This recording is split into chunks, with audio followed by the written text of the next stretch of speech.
Yo, Crypto Nation and mining family, what's going on out there? So, we got Mining After Dark, guys. Oh, and with my man, Crypto Mikkel. Yo. How's everybody doing tonight? Oh, yeah. Welcome to the show. Right, Glad everybody right. is here. But now, we got to roll that awesome Mining After Dark intro. Oh.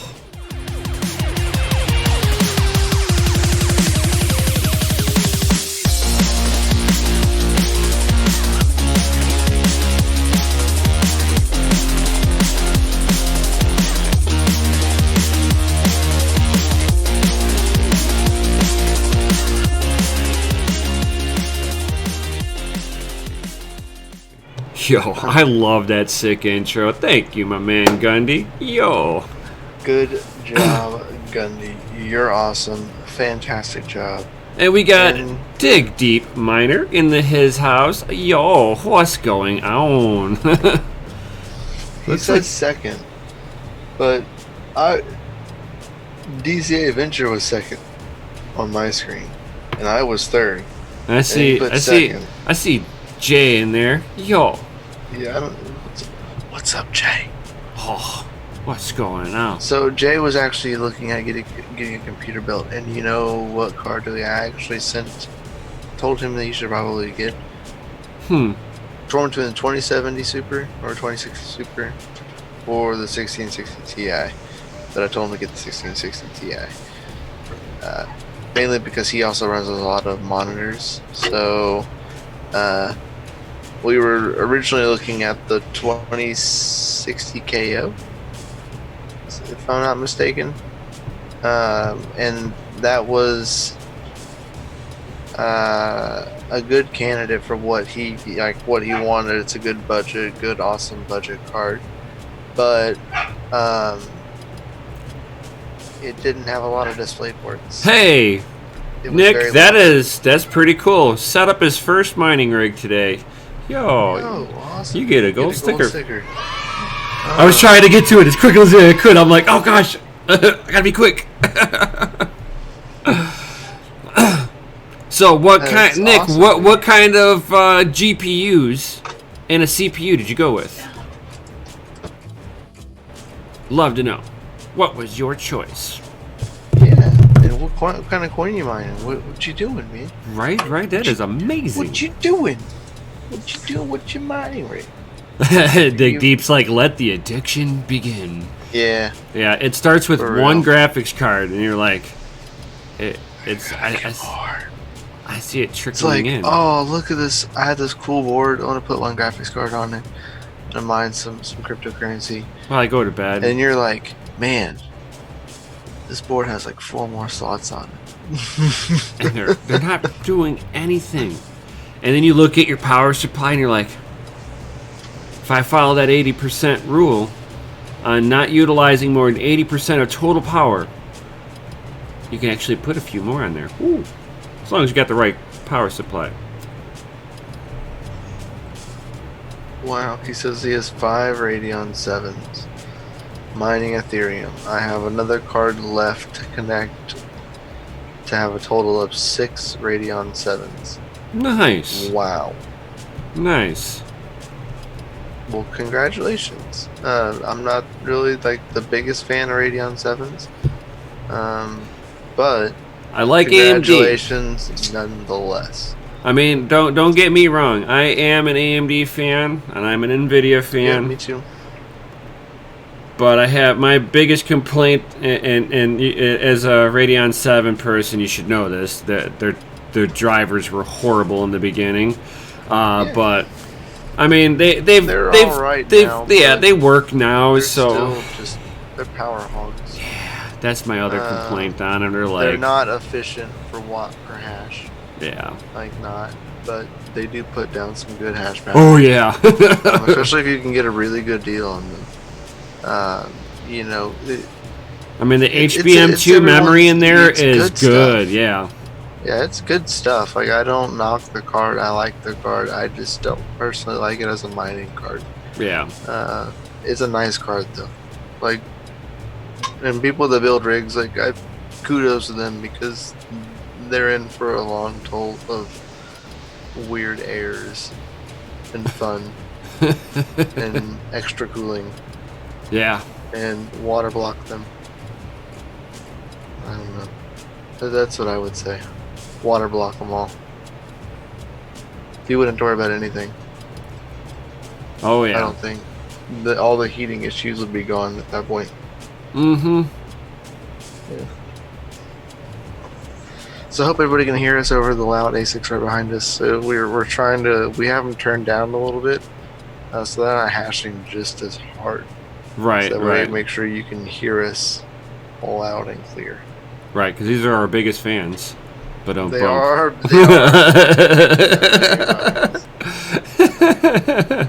Number one fans, right there. Code 43. Yeah, code 43. Poor Panda, man. Oh yeah. Rip Panda. Right. Rip. Hey Ozzy, Man. what's going on? Yo, and Yashnik, my man. Yashnik. What up, Yashnik? How are you doing, buddy? Hope you're doing good. He said thanks. I know, I wish you the best of luck, buddy. I really encourage you to join in the Discord. Go join in the Family Mind Discord. I would love to see pictures of those rigs. Yeah. Oh yeah. And we have a rig prawn section in that Discord. So if you just scroll down in the description, there's actually, on your way down there, hit the like button, and then the subscribe button, and then the bell notification, and then you can just go through those awesome links that are right there. You can just, open new tab, follow on some of those, jump in those Discords, visit some awesome stores. Oh yeah. As well as see where our Patreon is, because we would greatly appreciate that. We thank everybody that is a Patreon member currently, because you help us keep on going and keep chugging along, so we can make good content for everybody. So love y'all, thank y'all, and yeah, get up in the Discord, man. That's where I really want you to go. Is for in the Discord. And for the realsies, because I want to see pictures of the Radeon 7. Oh yeah. I mean, I have an RX 580 rig, so I mean, I'm right there mining with those things. So yeah, I got 570s and a 580. Well, yeah, one 580 and the rest are 570s. For sure, Tech Man. So be safe driving. Oh, yep. Be safe, buddy. You shouldn't be texting if he was driving. No. Just listen. Right. Just put the phone face down. Right. He goes, should my 200 CFM 400 RPM fans be blowing into the GPUs or blowing away from the GPUs? That is an airflow question. To post on Discord. So, basically, the way that I would do it, knowing that I've done a little bit of research on it, so it really doesn't do much of a difference to really pull the air, because it's going to pull air from everywhere. You're not going to be able to funnel that air to be channeling between her unless you put it into a case that makes it funnel through like that. Otherwise, my recommendations is whichever way that the air is flowing in the room, set the fans to complement that, so it basically speeds the air up a little bit more as it passes in between the cards. You want to make sure what's in front of the fans is not stagnated air. You want to move that air as fast as you can. That is the name of the game. You got treat it like a car radiator, guys. So when you're driving down the road in a car, even going through the desert, your fan, if you're not using AC, which we all will, so I mean, it's not something I'm telling you to go out there and try killing yourself in a 100-degree day driving down the Mojave Desert. But you can actually, at 60 miles an hour, will actually keep that engine cool with no fan. That fan is going to be mostly used when you've got AC on or you come to a stop because you no longer have that airflow. So 200 CFM, good ratio. And I usually just point those right down the cards. Just point them at them. And if you got a window over here that you're using to bring fresh air in and another window to blow it out, you can get a little cross draft in the room. It depends on how you're setting it up. Yep, but you can never go wrong with pointing it right at the cards, because that's mainly majority of most setup rules. Yeah. He's got him set up in the garage. Yeah, he said it's freezing in there. Ooh, be careful with that. Because if it gets an Arctic blast across that chip, the die set on the GPU, you can actually run a risk of cracking a die under full load. So, is it always cold? That means he's in northern territory. I mean, is it? That's a really good question. Like, is it always freezing cold? Right. If it is, I have a couple thoughts for you. Right. You might want to pull him in for at least the winter time. Yeah. Since he's in New York. He's in New York, so he's getting the winter just like I am. So cool. So not always cold. It's cold enough. It'll hang around. Yeah, at 30 degrees out there all day long. You know. Might dip down during at nights. It's whenever the temp dips down to 0, you start running a chance if it starts pulling in too cold of air, and things will might start acting wonky on you. Today was 50, so today's not so bad of a day then for you. Right. I mean, you could always put them in the grow tin. And that would be a year-round, all-time solution. Right. You would be able to control the temperature inside the box. Right. Cut the fans down when it's cold out. Regulate it. Because, believe it or not, I mean, as you start dropping the temperature of that chipset, you start increasing the resistance a little bit, so you can actually start pushing more power through it, and that extra power is going to start warming everything back up, and that's where you run the chance if you're even if you're doing LM2 pots where you're doing liquid nitrogen to keep everything cold, you run a chance under full load of actually breaking the card. Yeah.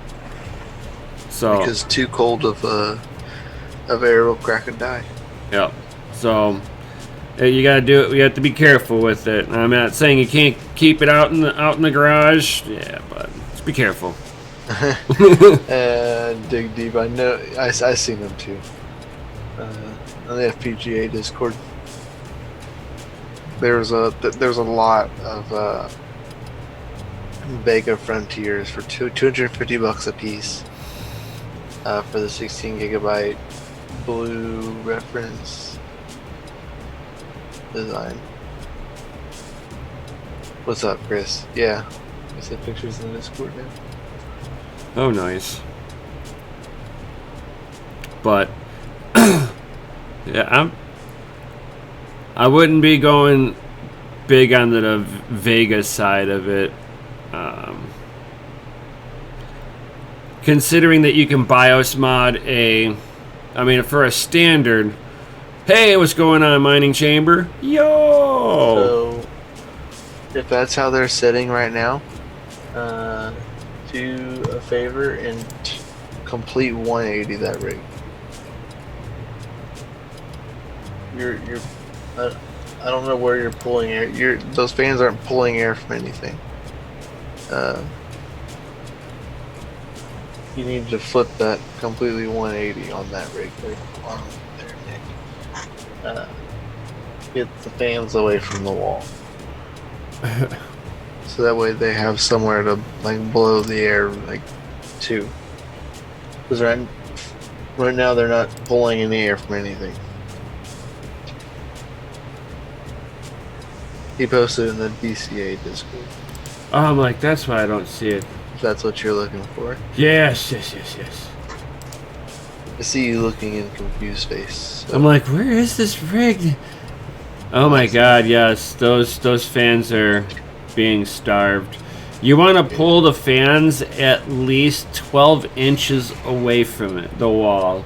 Yeah. Or 180 it. 180 it would do well. Actually, yes and no. I would rather see the gap on the other side.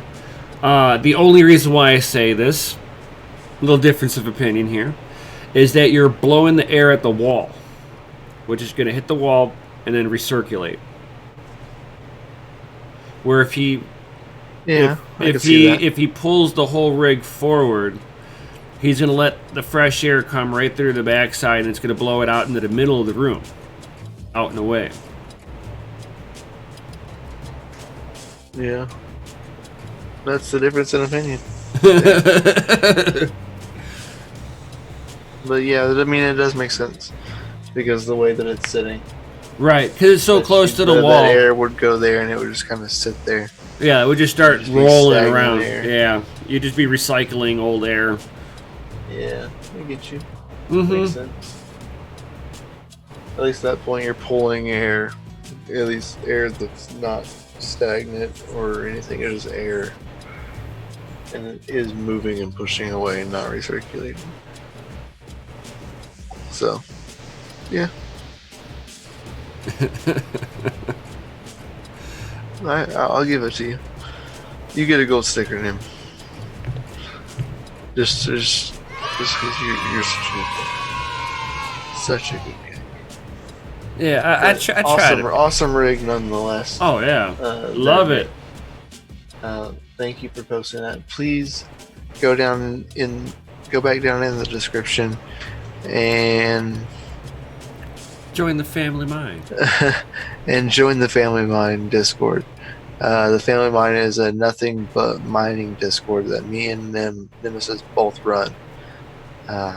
Great people in there. We all talk about mining, and I would love to see all that kind of stuff go through there. The Mining Chamber says, I sold my house to buy a Radeon because Crypto Mikkel said so. He says it was financial advice a minute ago. So, not my financial advice. No. I wouldn't. Man, is there, do you have is there like a Craig Wright of Crypto Mikkel? He's like, I'm the real Crypto Mikkel. And I endorse this. I don't endorse buying Radeon 7s. No.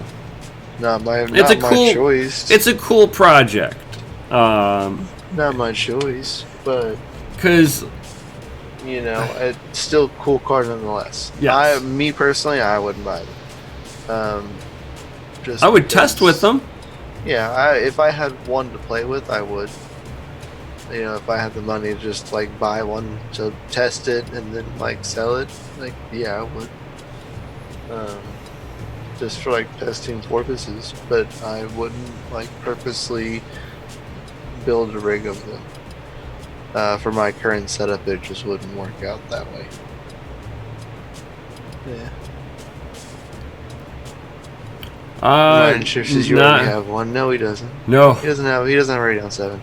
I have no Radeon 7, and I had Nefarious Technology kind enough to put on loan to me the RX 5700 Anniversary Edition that he'd purchased. XT. Yeah, the XT Edition. 700 XT. Well, the Anniversary Edition is only in an XT format. That's the one that has the Lisa Sue signature on it. It's all fancy. Black and gold. Yeah. Looks super fancy. Yeah, otherwise the only other AMD stuff I have are either CPUs which he just got and he's having so much fun with. Oh yeah. Oh my god. Guys, if you want so much fun. Crypto and Hot Rods is my channel. I'm going to be releasing this weekend. Me over. It's not in there. Huh? It's not in the description. Oh, no. I've got I have my link right below me, and you have yours below you. So this Crypto and Hot Rods, this is my personal channel, and I will be releasing a video with me playing with a 2700X. Ooh. And to be even funnier about this, I did this. The original testing that I did with it was on Nefarious Technologies graphics card. So the other graphics card that I just had laying around doing nothing was a 13-year-old GPU and a GTX 550 Ti. I mean, 1 gigabyte. So fancy. Did it hash or anything? It's denied me originally. Originally, I'm sure I can find something that will play nice with it, and it's probably like almost next to no hash to it. But it actually, I ran into an issue while doing it, because that card skewed a little bit of my original testing on it, and you can kind of see me go through a little on the 2700X. Yep. It made a difference between the two different graphics cards that are on there, because this old graphics card will not run the newer drivers all the way. Oh, right. You were saying something about this. Right, so I actually ran into an issue trying to overclock the CPU. It overclocked completely different. Right, were you saying something? It was about the... I mean, I got the hash. RAM? Was it the RAM? Yeah. So you were saying the RAM wouldn't overclock to the right specifications? Yeah, I actually had to downclock it from where its maximum I knew it would take. I had to drop it down. Huh. Oh, yeah. Interesting. You know what else is interesting? My E3's not hashing on Ethereum Classic no more. Yeah, we need to talk about that. Yes, that's why I tried to use this one as a segue. Bam, it worked. Yes. Yeah, we need to talk about that. So, yeah, and then we talked a little bit about this last night on the channel, like on the Friday night channel. Yeah, we were trying to hold off doing the full combo on it. Yeah, like we have some notes for tonight, but I mean, there's some other things that we need to talk about as well. So yeah, Nim, tell us about how your E3s won't mine Ethereum Classic. Yeah. So I'm sitting here not paying attention to the ASICs. ASICs, you could usually just look at poolside real fast. Usually if you set it and forget it. You look at the pool. Is anything off? That's all you got to do. Oh, it's off. Now you have my attention. Now I've got to address it to you. Usually, I'm good for months on end, no issues. Right. No issues. You know, it's usually if there's like a power issue on, and then the ASICs act funny for a day or two, and then they kind of calm down. They're like little finicky little girls and stuff, you know, at the same time. You know, they're precious at times, you know. They want your attention. And they get annoying. They have special needs. Yeah, exactly. So, what was it, the 27th or something like that? Was it not last Friday, but the Friday before, right? Or no. I think it was. It was like 2 weeks ago or something. Yeah, it was something like that. So, it was a Friday. I happened to just, do my normal rig check, right? And I just so happened to pay attention this one time to what my average 6-hour hash rate was for what I had hashing on ETC, and I noticed that it was an E3 Lite. It was 200 mega hash down, And I was like, uh-oh. I looked at it. It showed like 7.5 mega hash. I'm like, you have my full attention right now. This means you've been doing this for more than 6 hours by the time I noticed it. So I started going through my normal thing of, rebooting it and stuff like that. I wasn't paying attention to the memory on it, but the memory was down to like 3%. And as soon as it went to go load up the DAG file and start validating, you would see all the hashing boards kind of come to life, and then the hash rate just plummets down from there. So I was like, I didn't pay attention to the memory size on this. So I'm thinking, oh great, I crashed a controller board. It's acting all sorts of wonky on there. There's really not much you can do from the user aspect of it unless you've got a dead board that you can verify, which I do have a dead board. It popped some kind of controller. I think it's like a power controller or something like that on there. I got to dig into it. You were saying that one of them was messed up. Right. I know that all the modules are on it are still good. Mm-hmm. It's just that one part on the board, on the main board that they all plugged into, was bad.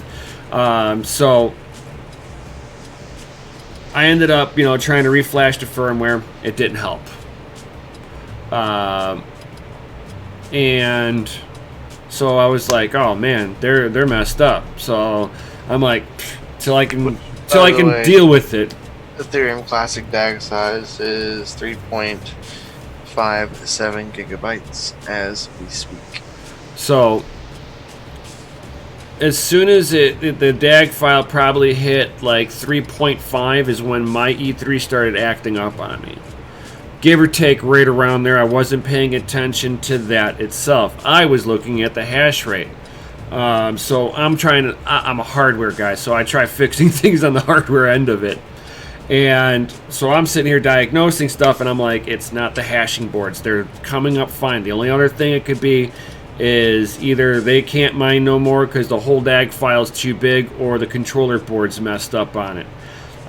So I just unplugged it temporarily until I had a chance to actually get back to it. Whenever I was getting back to it, my man over here, he's like, yo, other people have been saying that they've been having a problem with ETC. I'm like, really? Mm-hmm. I was like, So I decided to go put it on to ETH. Yeah, and then I seen this article that I just posted in the chat, and it was at the time unconfirmed, but it has been confirmed since then.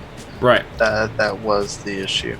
So I put mine without doing anything else. I put it right onto Ethereum itself, my 200 hash on Ethereum, no problem. So yep. I went ahead and I'm like, Ethereum's DAG is 3.49. Right. And I was like, I've got two ASICs. I have two other E3s that are both collectively broken. Right. So I fired up the one, figured out which hashing boards were broken on that one, pulled the one good one out, went to the other one, fired that one up, found out which one was bad on that one, swapped it all out, fired up the second one without any issues, and put that one on the ETC also. Same thing. Put it onto Ethereum right away. Boom. Absolutely no issues. Yo, what's up, Walter? Yo. So it looks like if you are mining with 4 gigs on Ethereum, does not matter what card, what GPU, or what ASIC, if it is at a 4 gig limit, you are pretty much looking at the end of life on Ethereum Classic. You'll get a little bit of an extra bump on it if you're running a Linux distro, because like Windows will, well, actually it's 2 parts. Yeah, because This is in 2 parts. So they say you'll be end of life with 4 gigabyte cards around November. Right. This year. But there's been some issues I've read. Some people have had a few issues. Right. And that'll be on, those will be people, I believe, that are running on Windows. With either too small of a rig where it's actually leaning a little bit extra onto, like, I know people will put 4 gigabytes of RAM in there, and they're running 6 cards. You need to go get the maybe this would be like more of an experiment. If you have an extra RAM sitting around on another computer that's compatible, or go buy one, or go buy a cheap one. safe. Snap it in there and see if it will stabilize the rig out for you. Might be the issue. Could be. I'm not 100%. This is a theory of mine.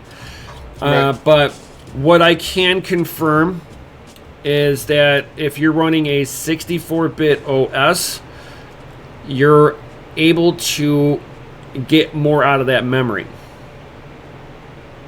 So that rolls back to the E3s now. With the E3s, each module, that independent module on there, has 4 gigabytes of RAM with it. Each like a quarter of a gig. 250 megabytes each. That's what each module is. So it's got 4 gigs of it, but it's running a 32-bit distro on there. So it's down clocking that RAM on top of it. So if you were able to actually get a true 64-bit OS on there, you'd be able to get a little bit extra out of that, GPU or, E3 ASIC. But unfortunately for the E3s, they're older hardware. I mean, in this greater scheme of mining, if anybody's got a E3 out there, end of life. Yeah. I mean, Ethereum's end of life with 4 gigabyte cards is end of year. Yeah. If they stay on their current Ethash algorithm that they're on right now, it would be end of life by end of year. Of course, we have options of proof of stake that's going to happen, or ProgPow. So that's a very well talked about subject right now. If Ethereum is going to go ProgPow, I hope not. I personally hope I really don't like ProgPow. That's my personal it's a opinion. security issue in the coding itself.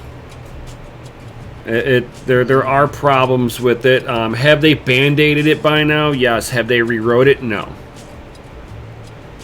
I think they got too far into the coding by the time they figured it out, and would actually have had to have ripped everything apart to fix it. Dig deep.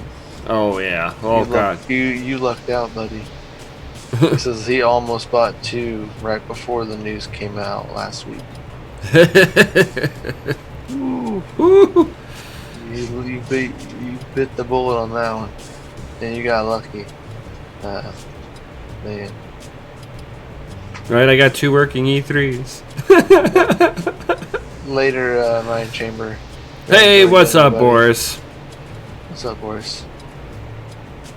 Yeah, Chris Harris, it's a good thing you didn't. Right. Yeah, good thing you didn't. And I'm hoping that Hey, they. Ralph Cooper. Hey yo. But I really hope that they don't go to ProgPow. Dodging the bullets. Yeah. Yeah. Yeah. You see, I'm a little different with my E3s. I've got 1st gen, 2nd gen, 3rd gen, 4th gen, 6th gen. Early adopter here, sorry. So, yes, I benefited from having that because at the time, it was actually... Don't get it twisted. He doesn't like Ethereum. No. So, Just because he owns 4 E3s. 5. 5. Yeah. Whatever. But because I was getting them so early, and the price of making an RX 580 rig that would be in comparison to it was like $2,100 or more to build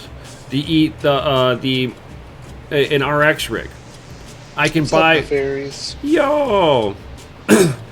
Shout out to Nefarious here, guys. Thank you for letting me utilize that RX 5500. 5700. Or 5700. Oh.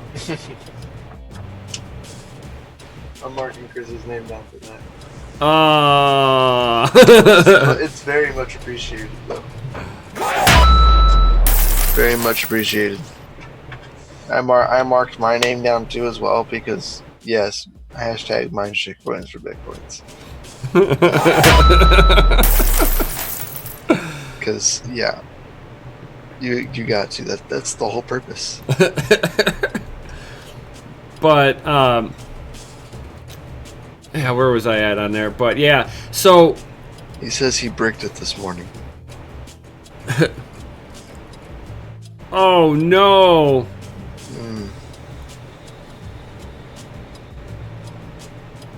Oh man.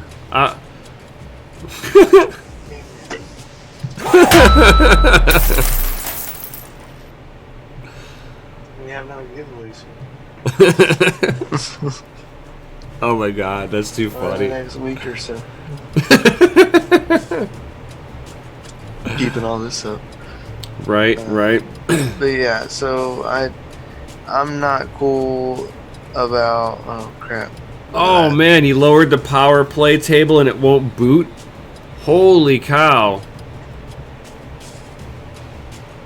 I don't even know how to fix that. Oh, I didn't know that undervolting it would...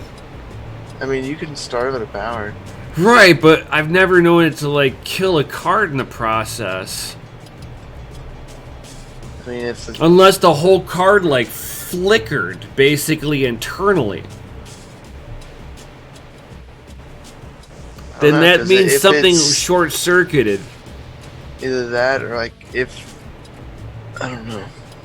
Because that can't be a BIOS issue. I mean, it could be a program issue because it won't allow the card to start up now because the it flickered or whatever. Low, because the voltage is set too low. God! Try like plugging. Mark Chris, you get the Mark Chris. Try plugging in like a different graphics card on another AMD graphics card onto that same rig and raising the voltage on that AMD power table and then saving it, turning it off, and then plugging that card back in. You know what I mean? That'd be in my head, that's would solve it. It would take time, but I think it's just because, yeah, like he said just a bad play table. Yeah, because you need to get into the system to change the play table because it's not going to allow the card to boot because it's too low. And he hasn't been home to play with it. Yay! No, Mark Chris.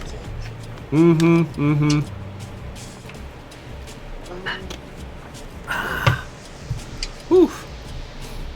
Chris says, "What's the swear jar at?" Is that what it says? Yeah, of course. So start talking about the new hard. Yeah, no, that was like right in the mic. Right. I didn't have my mouth. I didn't have my mouth closed. I'm sorry. It's like a big old belch there. No, not a belch. It was a small burp. I'll give that a 1. I had my mouth closed. But I mean the other thing that new hardware. Well, the other thing that we didn't touch on with the Ethereum stuff though is the Prog POW end of it. Yeah. The actual Prog POW that they're looking at changing up into is basically going to have more of a favor to like an NVIDIA.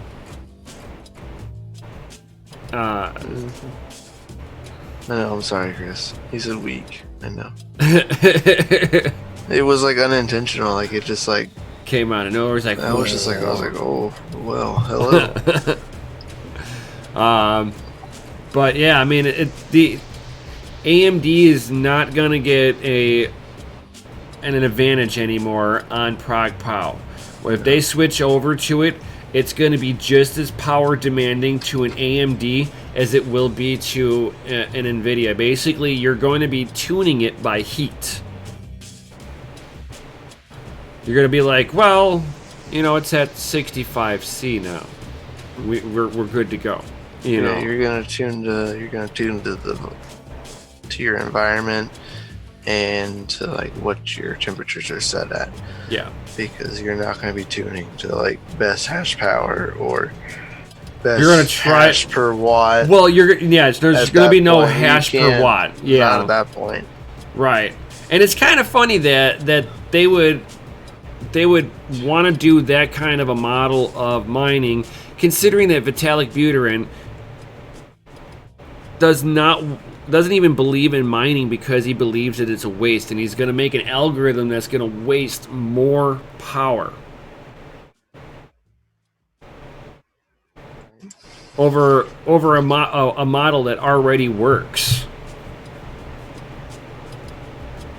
But that's just my opinion on it. I hope that he doesn't switch over to it. I mean, I know he just wants to go over to proof of stake, which is fine, but don't go to something that's totally wasteful. Don't waste your time building an algorithm to fork off to. Just concentrate on what it is that you're wanting to change it to.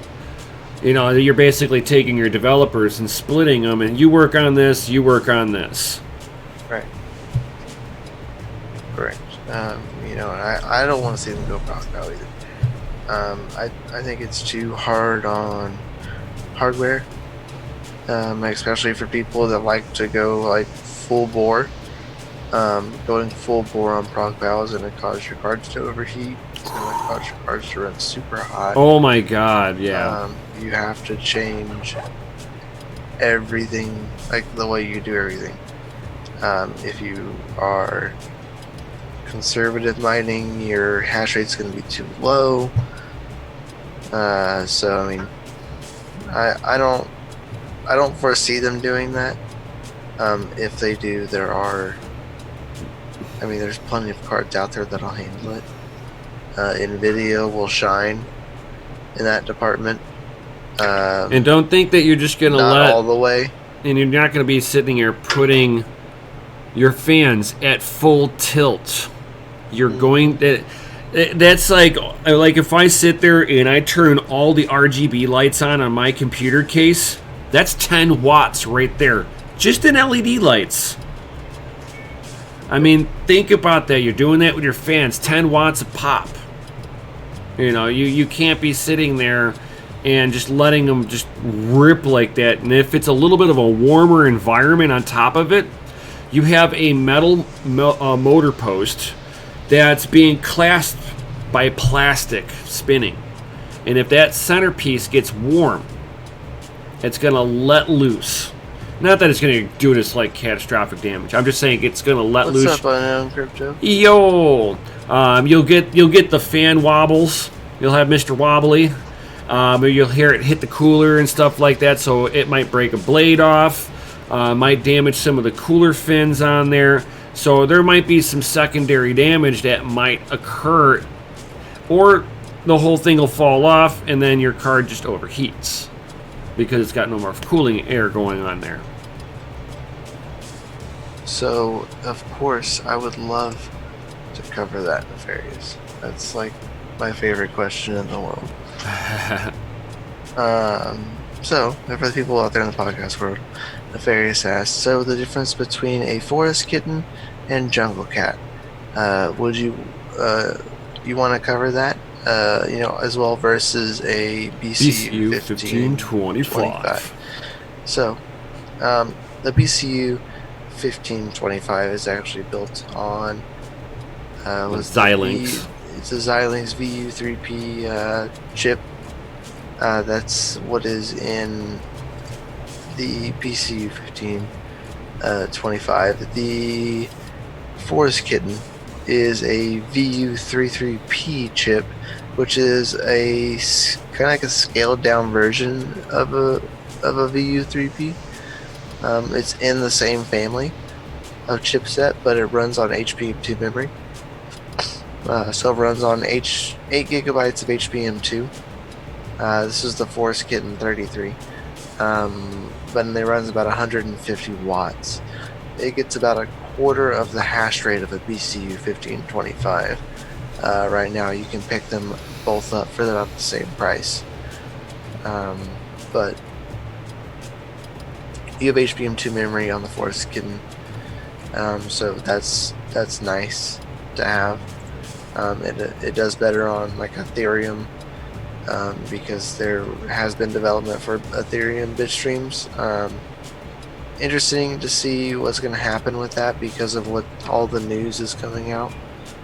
If they're even going to release the bit streams for that, for Ethereum, because people think they're going to fork to Proc Bow, and if they do, then they have to shift the way they work on the bit streams. So they're trying to figure out what they're going to do, in my opinion. But the Forest Kittens are pretty cool. I like them. The Jungle Cats are a whole different story, and it really depends on which Jungle Cat you're talking about. The original Jungle Cat was a dual VU3P chip, so you're running dual VU3Ps with 16 gigabytes of HBM2 memory, and they haven't been even shipped yet. From what I know, actually the coronavirus had something to do with it. From what I've been told, because of the dude, it's a fucking real deal, dude. No. Oh, I did it. I have to donate a little bit, I guess. I don't want to be left out of the reindeer games. Nope. But yeah, so the original one has been being sent out and everything, and it's I like the original Jungle Cat because I mean it's a dual VU3P chip, so that's like really awesome because that's running. It supposedly, from what I've read, runs 2 of the chips from the BCU 1525s, but runs on HBM2 memory instead. So that's really nice to see. Yeah, the new Jungle Cats though. That's a whole different story. They're actually running on Intel 10 Arctics, which of course is an Intel-based FPGA, because of their newer contract. That Squirrel's new contract goes with Intel, and yeah, I'm interested to see what's going to happen with those. Apparently they'll be able to run all the same bit streams as a BCU 1525, so I'm interested to see that, see how that pans out. It runs on HBM2, yeah? Yes, the HBM2 memory, not the E, not the new one, just the regular HBM2. And you have the choice of 8 gigabyte or 16 gigabyte. And from what I've read, 16 gigabyte is for early adopters only. There's only so many 16 gigabytes. There wasn't as many of those as 8s. And the first run was mainly 16 gigabyte versions. So you can order 8 gigabyte versions, but there is an option for 16, and they're first come first serve. Get them while they're hot, because there won't be any more after that, from what I've read. So I don't know. The new ones are like really legit. Like I'm very interested in those. I'm torn because I really want to get to BCU, but I really want the new Jungle Cat as well. So it's like, what do I do? But I mean, I bought a thing the other day, so I mean, I might as well. Welcome to Jungle. We have fun and games. Yeah.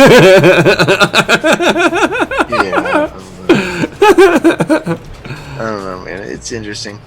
He says, easy, get both. Mine's like I an know, animal. right? Easy, get both. Jungle. I know. Such an easy solution to the problem. Right, get both. Just get both. Right. Don't have a biasness towards them. Just grab them. Right. I mean, it's only what $900 for a BCU, and I don't know what was one of the 16 gigabyte ones run. Just one, because you have to buy it with the cradle. You have to have the cradle with the new Jungle Cats. Yeah. And that's, of course, a charge. Right, that's like $100 and something for the cradle, just for a dual one. Right, and that's not including that you still have to have a motherboard and processor and everything else. Yeah. Like, the cradle just holds the FPGAs, but you have to have the cradle. Right, because it's also the cooling solution. There was two? There was 2 different cradles. There's a 2 and a 4. Yeah, the 2 and a 4. Right. Is there any pictures of the so-called cradle? No, I haven't seen any. No, I haven't either. They just talk about it. I've seen like flip shots of the Arctix board, and I've seen like that, but I haven't seen any pictures of cooling. Because from what I know, is the new Jungle Cats are all water blocked, and they come water blocked. So they come. That's why the cradle is needed, is because that's the water block. There's a radiator, I'm sure, built in. So if you have the 2 or 4. I don't know. I don't know if that's just the water block for the FPGA cards. Period. Yeah, we don't know yet. We don't know any of that information. It's not been stated. It's a good question I can ask. To figure out what's going on with all that, because I want to know. But I do know that they are all the new Jungle Cats are water blocked. None of them will be passive. Do you guys purchase the 8 or 16? I would purchase the 16. If I was gonna purchase one, and if you're in the if you're down in the Patreon, you would know what was purchased.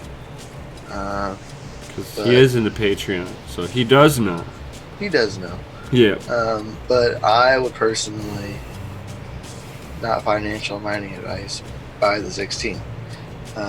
One, because you have 16 gigabytes and there's only going to be a limited number of them. So if it's limited, buy them while you can. That's my personal opinion.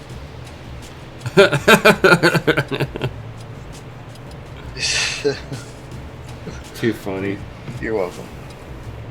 I mean, it's not financial advice. What are you doing? Oh, my cat decided to. No, I'm saying him. I was like, my cat laid up in my lap and was like, pet me now. Yeah, no, mine was up here too a minute ago. He was like, I want up in your lap. And I was like, no, go away. Right? Now's not the time. But you look like you could be loved. Right.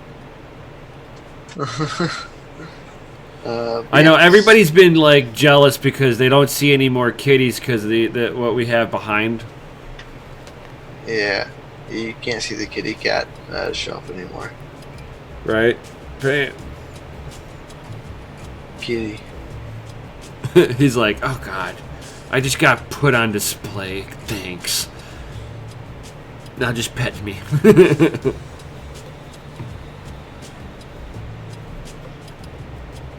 He says this is what GPU order told me. The GX module is about 20% faster than a BCU. The MX modules are HBM2 memory like the FK. They have about twice the performance ability of the FK. If the FK is a 1060, these would be 2080 Ti's.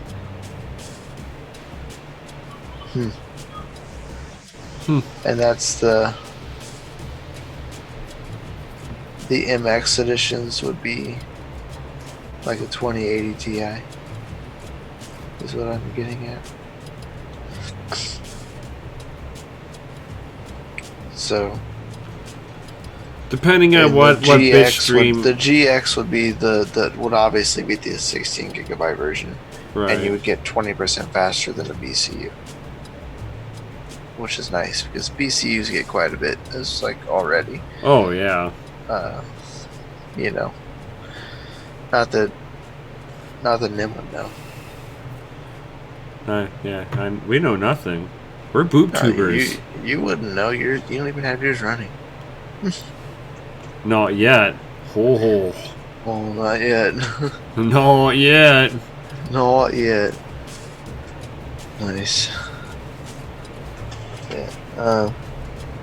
And then I bought a thing this week as well. So next. Oh, you bought something? Yeah. Oh snaps! I know. It was a cool thing. Oh. And then what's next Saturday? Next Saturday I'll open the package. I think I get it on Tuesday, and then I'll open it on Saturday for everybody to see on the live stream. But something that's getting opened up at a $5,000 price tag. Oh. Oh my God! Opening at a $5,000, the S19 series, guys. Wow. It's like, holy cow. I knew that there was new hardware coming out, but I didn't realize that they were going to put a substantial price tag on it like this. Yeah, go post that in the Patreon. On the post. Do it. Oh. He says his immersion blocks never showed up. Oh! You know what? You don't even have to worry about it. I found myself water blocks already. So front and back for like stupid cheap. Stupid cheap, he says. But that's a bummer that they didn't show up. Yes. What a bummer. Well, if he's doing full immersion, I mean, I don't know how much you really need the back plates on there, or any kind of like real back plate being immersion mined. Or if you can just dunk them in as is. I see people just dunking those. But I don't know what kind of immersion blocks you guys are. Yeah. How you're running your setup. He says I spent the week arguing with Diamond Tech about it. Oh no. What a bummer. That's the same company, yeah, because it's Diamond Tech that makes the water block. Correct. And like the water loop and yes, and like that's the whole kit for I went and grabbed the water loop kit, so hopefully I don't have the same problem that you have had with getting the blocks from them. Right. But I did get in. I don't know if you used their overseas department or did you use the one that's in New York.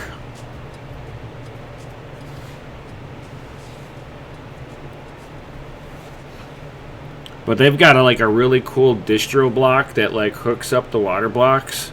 I was like, ooh, sold. Says he used the New York one. Huh. Man, I hope I don't have the same issue you did. That'd be a bummer. Yeah. I don't want to argue with them. Just be like, just shut up and give me my shit. Yeah. I'll give it. As soon as I said, I'm like, oh, I did it. He said.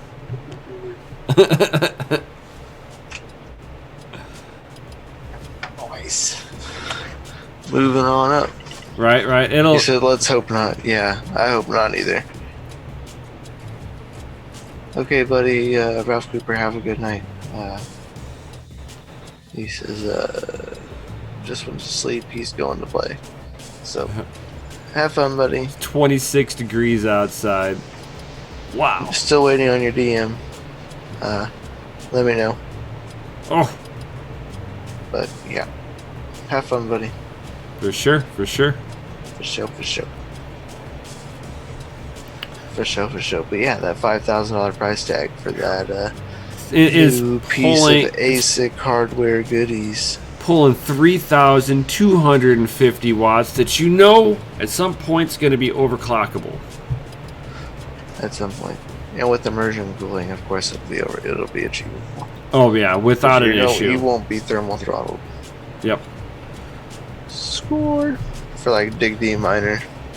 It's like I might have a water loop for my FPGAs right now, but I don't plan to keep them that way.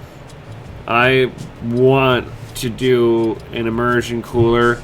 I mean, I know He's tired of missing out on them sick games. I know, so that's why I'm just firing up a water loop on there. Yeah, I'd be able to push it a little harder in immersion mining without having to worry about too much stuff. Uh-huh. I know a lot, but it's like some of the products I got to make sure that I'm using that are going to play nice with the immersion fluid. And it looks like some of the components that some of these really high-end immersion cooler tanks have, where they've got the temperature monitoring on there, pump, you're able to have pump control, all this stuff. You can sit there remote into the miner itself and control it. Mm-hmm. I really kind of want to check some of that stuff out. Because it's nice and fancy. Oh yeah, and like, you know, it's like if you can have something that you're like, okay, I've got no downtime, I'm not burning up my own equipment, I'm not leaking immersion fluid all over my house. Said he overclocked the heck out of his T17. He went from 35 terahashes to 52 terahashes easy. Wow. He says I even removed the fans. Oh yeah, you don't need them. You don't need them. Nope. You just got to have flow. Yeah. Wow. That's cool. Congratulations. Right, For sure. But yeah, so the new ASIC that's coming out is the S19 and the S19 Pro from Bitmain. So yes, you're looking at a huge $5,000 price tag. As well as a huge amount of wattage for 3250 watts. Yeah. Coming out of the power supply. And you're gonna get 100 terahash on there? 110 terahash for the Pro model. Ooh. And then 95 terahash with the non-Pro model. Right. Or 90 terahash, yeah. Yeah. It'll be interesting to see what those overclock to. I'd be really interested. 105 to 110 terahash on these things. Oh, for sure. You know for sure you could overclock these to probably an easy 120 plus terahashes. Which would do like crazy amounts of hashes, but I mean it's still $5,000. Yeah, it's still a pretty hefty price and if you tag, and that pays into ROI. Oh god, yeah. I mean, because you're also talking about if you're wanting to just throw VC funding at this, you're gonna get density. You're gonna get major density, but you have density, so you don't have you can, depending on how you're starting off, a team of, a bunch of S17s might be the better route, just for the hash per watt that they're giving out for the price tag that you can pick them up for. Possible. So I mean, it depends. I'm interested to see how these things are even going to pan out, because there's been no release date on them. No. We don't know if they're built on 5 nanometer or 7 nanometer. There's been rumors of both. Right. We don't know that I yet. think this is the 7 nanometer. If I had to take a stab at it, I believe this is the 7 nanometer. Yeah, none of us are sure. The articles didn't say either nor did what was it, the actual website, because Bitmain's actual website has information of the S19, S19 Pro. Yep. But they don't tell you like what chip it's on. Nope. Or anything. They don't even tell you a price on it. This price was from a disclosed source from someone that is trusted and works for Bitmain. So still not even final price. It could be $6,000 for all we know. By the time everything's done. But that's all we know as of right now. So interesting news to see right before the happening. Yeah, oh yeah. Is for them to release another miner right before that. That is going to be really rough to, like, if you just buy them out, it might take you a little while to ROI on one. And if you think you're at home going to run one of these, make sure you're running on high quality 220 cabling, because you can. It's running on the APW 12. Yeah, it's 220. That's a server grade. That's server stuff right there, guys. Yeah, you're not pulling 3,000 watts out of a 110 plug like your regular plug into the wall. No, that's not happening. I don't even think there's an. I mean, you might for a little bit, but you're risking fire immediately. No, I think it would overload the circuit as soon as it like submitted its first hash. It'd be like pop on the fuse, because that's fluctuation of voltage. Oh my God! You're talking a 20 amp fuse at 110. You're talking 1875. Yeah. You'd be right. I think as it would be getting up there, as soon as it submitted it, before it submitted its first hash, the circuit would pop. Get one and find out. Maybe. It's just $5,000. Right. We us free YouTubers out there, we make that kind of money. Hey Bitmain, send us one. We'll test it out for you. Oh my God, that would be amazing. We'll test out what happens if you put it on a 110 plug. If you send us one. Right. We would greatly appreciate it. That's for sure. Oh God, too funny. Oh, cat. Why are you doing this? Oh, the cat just bit my foot. Appreciate it, cat. Weird animals sometimes. I know. So upon releasing new hardware as well, NVIDIA has actually seen benchmark leaks that point towards a insane next-gen Tesla card. There's actually two of them. There's one putting out 108 kudos and one that's putting out 118 kudos.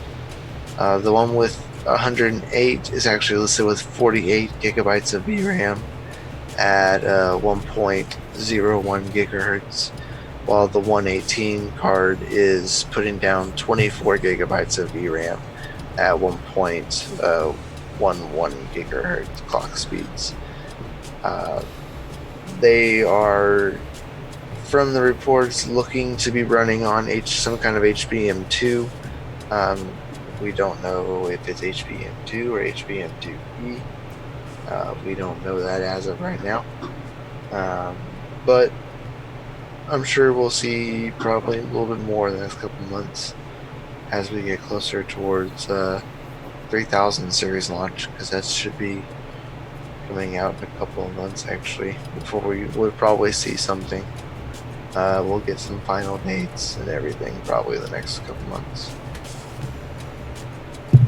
But interesting to see this, because I think this was a response to the seeing AMD launching their server grade. That's their new Workstation Pro cards. Right, with their Workstation Pro cards, and the rumored leak of Intel coming out with what looks like to be an enterprise style graphics card too. Yes. So I think NVIDIA is hunkering down and is testing their next round of arsenal against this. Cool. Yeah, I'm interested to see if they, because that would be a easy argument to approach at why they would be releasing something like this. Because I mean, Intel's coming back into the game. That's my personal opinion. Oh yeah. We've seen graphics cards. We've seen the enterprise level graphic cards. We've seen the consumer. We've seen some little rumors of the consumer graphics cards, as well as now we have Intel coming into full play of signing contracts with like Squirrel and building FPGA architecture on Intel's FPGA chips. So I mean, change is coming. Oh yeah, and if Intel can get it down right, they can sit there and re-architecture their own graphics cards, making more of an efficient architecture. For sure. And that would be an interesting mining card if they make not this high performance, but a mega efficient that does the same, that will be like a true in between how AMD and NVIDIA hash out. So if you are a person who's on a limited budget and doesn't have a lot of, I'm not saying limited budget, for buying a graphics card to build your own PC. But for mining, because it's going to cost you electricity. If you're having an issue trying to budget that, there should be a low power option instead of going to a dumbed down version. You should have to sacrifice performance for wattage when you should have the options for best performance per watt. Right. And not have to worry about losing performance in this said situation. Because, like, if you're looking at performance levels, NVIDIA will drink the power. So will AMD. It depends on which one you're going after. Depends on what you're going to be doing. And that makes me wonder how much this Tesla card's going to pull in on power. Oh, probably an easy 300 plus. Yeah, easy. Because that, it's like this is going to be stuff for AI development and even like just running huge virtual servers on. Yep. I agree. Because they'll pack a punch. Oh yeah. Show. Yeah, I would wonder what the the teraflops on these things are. Oh yeah. Oh my god. I'm so ready to see like more information come out about these. I think next month we'll see more. Yeah. Oh yeah, I think so too. Because E3 is coming pretty close. And as we get closer to E3, we'll see more of the consumer graphics cards coming out. E3. Let me Google it. What do we got? June 9th through June 11th. So, right. Yeah, not next month. So, it's basically March.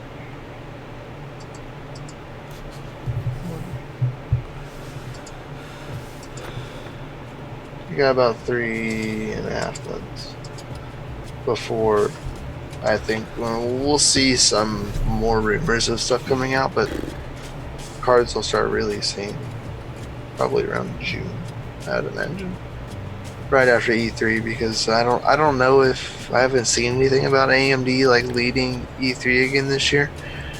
If they do, they'll probably release their next gen, their high performance Navi card there, I would imagine.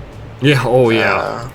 I would love to see that card, since there was some like interesting rumors on that one. Yeah. We've seen rumors and then rumors that the rumors were wrong, and Right. the other rumors were wrong. And it's got HBM2 memory on it. It doesn't. It might have HBM2E memory, and it never did. They never said it did. And they're right. Never said it did. right. So I don't know. We'll see more stuff, especially from AMD coming up towards E3, especially if they headline again, because they signed some kind of deal, I think it was last year, for headlining E3 for the next couple of years. Interesting. So I think, if I remember reading it correctly, so it's possible. But if AMD releases things for around E3 time, NVIDIA will.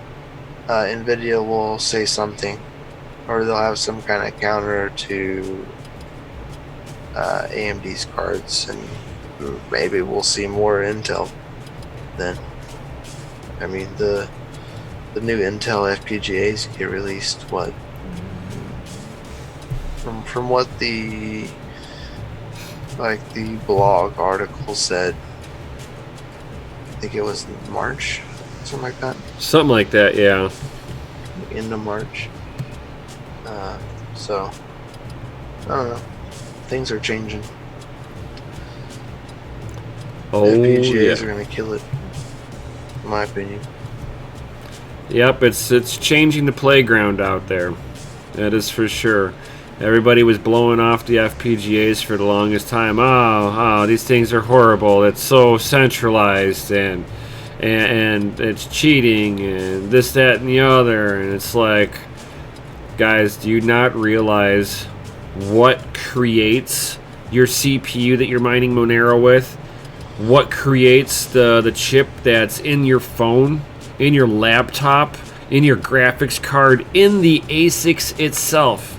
It's all created off of a developer board, FPGA. Yep. All the architecture starts there. Is it really cheating if you're going to the source and using it there? You could fillet me in the comments down below if you want. But, I mean, it as I was sitting there doing research, because this guy over here kept on, hey man, check it, check this. Hey man, go look at this. Hey, go look at this. Hey, dude.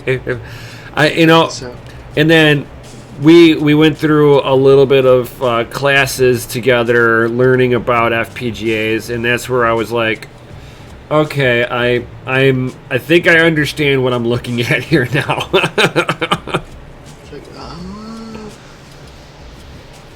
I was like, alright, now I gotta do this and this. Stick to the plan. And then here he is now. Now he owns a couple of BCUs. Right, and I'll hopefully, fingers crossed, I'll have them up and running either this week or next week, depending on when I get all my equipment in. Right. I should get the water block, the Dymus Tech water blocks. So boom, I'll have all of that, and then I ordered the Dymus Tech water loop system for 2 BCU 1525s. It'll be such a fun build to watch. Should I like build it live? Yes. Do an actual FPGA rig build live? Yes. Should I do it on here or my channel? I think I should do it on my channel. Do both. Do both. Do both. We'll just zoom each other, and then I'll live stream to DCA, and you live stream from your computer to your channel. Oh yeah, that would work. That's thinking with your noodle.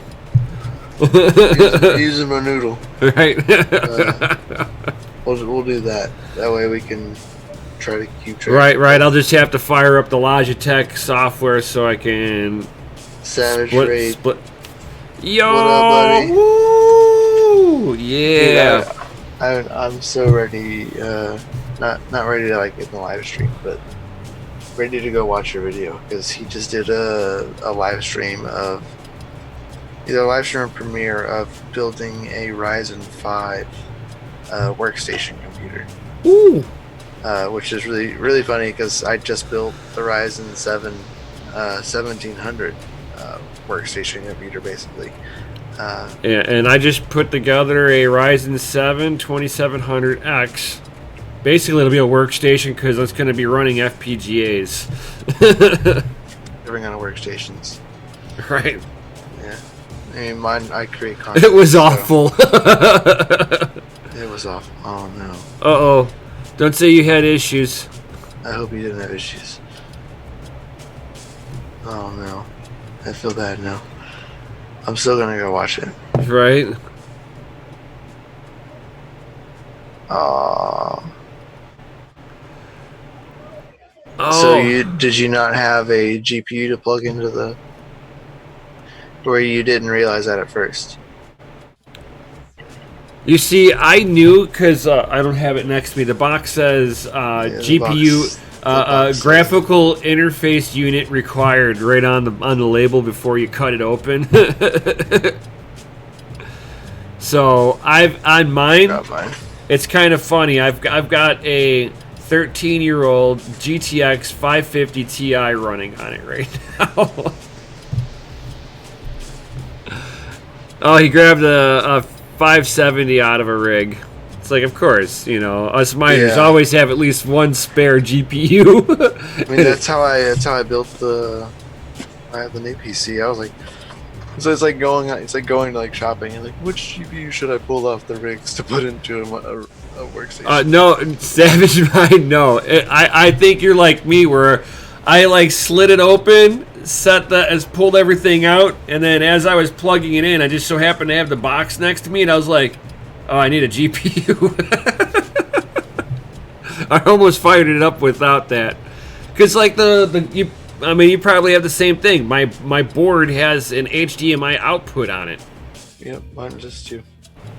It's like it should at least post into BIOS, you know. But that's just my thought on it.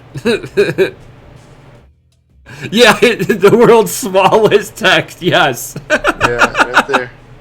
It's so tiny. It's so tiny. Right there in the back of the box. No, doesn't it say yeah, additional hardware required? Additional hardware. I.e. discrete graphics card.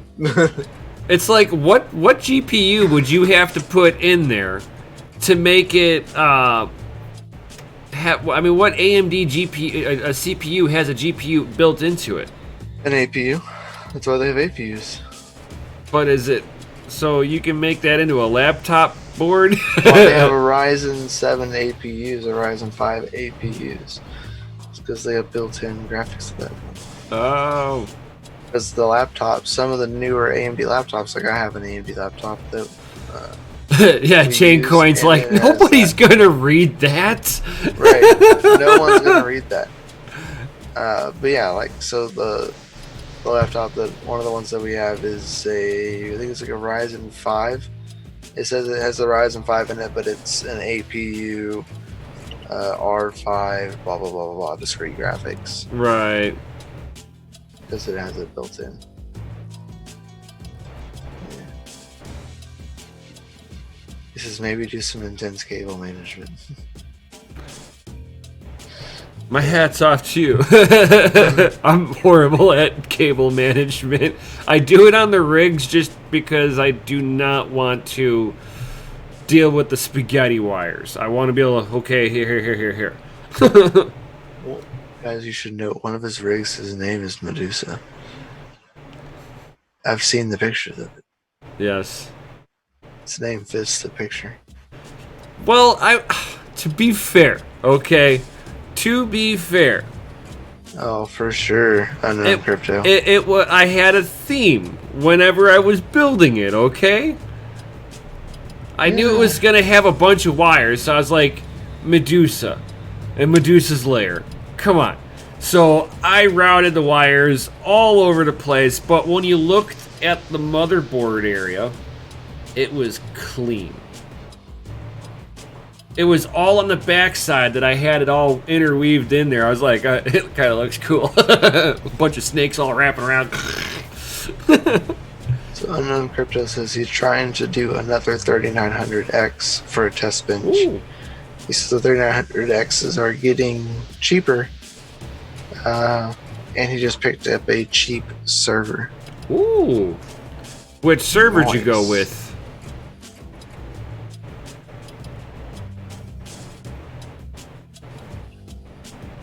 Oh no! Oh, so savage. That's Oh, no a good. bummer. So he cross-threaded a motherboard screw and the stand came off of it. Oh, bummer. Says he hasn't started it yet, so no info. Man, that's a bummer. Ouch. I mean, make sure people, if you have any more questions, go ahead and ask them because we are running towards the end of the live stream. Right. So if you have any questions, now is the time. We enjoy talking like this in the chat as well. So keep it up. That way we could talk a little. If not, we're gonna go kick it. Right. Let's see. Yeah. Sometimes, like, you're like, oh, I know what I'm doing. I'm just gonna bam. I'm gonna speed build this, and that's when all heck breaks loose. Oh Yeah. my god! Anytime, it's like me putting together a motor. I have to tell myself all the time, slow down. Slow is fast. Yeah, because you make one mistake doing that, it's going to cost you a lot of time and a lot of money. Yeah. I don't want to seize a motor up. That's not cool. Nope. Don't want to fry a CPU or anything Nope. like that. Don't want to plug your riser into the back of a by 16 port. I'll tell you what. Full disclosure. Everybody's gonna make their mistakes at least one time. Thank God I had warranties against this. So I was probably mining for like, I don't know, like 3 weeks or so. And, I'm cars. Computers, whole new thing. I know how to game on them. That I got down, but I've never dealt with this stuff before. So this rig is turning off on me 5, 6, 7, 8 times a day. Everything is wrong on this thing. All sorts of everything wrong. I couldn't find no info on what I was doing, so I was crash coursing myself the hard way. So I came home from work. I heard the rig just shut down. I'm like, son of a. So I go to the rig. I manually keep it off, and I start I was thinking that the ports on the by ones were like pulling up because there's like no lockdowns on it and they wiggle. I was like, for real? So I'd power it down, I'd tap everything down. Sometimes one of the wires would like pull on it, but that really wasn't the issue. At the end of the day, it was my overclocks. Yeah, and that was problem one. But one of the times that I thought that the by one adapters fell out. I thought it was, so I'm like reaching in there and I bumped one of the wires and it fell out. So it's in the dark. I'm quickly going, yeah, I got it. And it's on the back side of the board. Plug it in, power it up, go back to work. Came home, had half the hash power out of it. No, it didn't. It didn't. No, the card that was in the front of that slot, 16 slot, was mining at half the rate. Oh, wow. So I pulled the one that was in the back side of it. I plugged it into its right port. It was no longer being detected. Flash card? Yeah. Yeah. Yep. It was an EVGA too. RMA. Oh yeah, RMA. I love that one. Good old EVGA. Oh yeah, they'll. Oh, it's our card. We got you, fam. Thanks for buying our product. Right.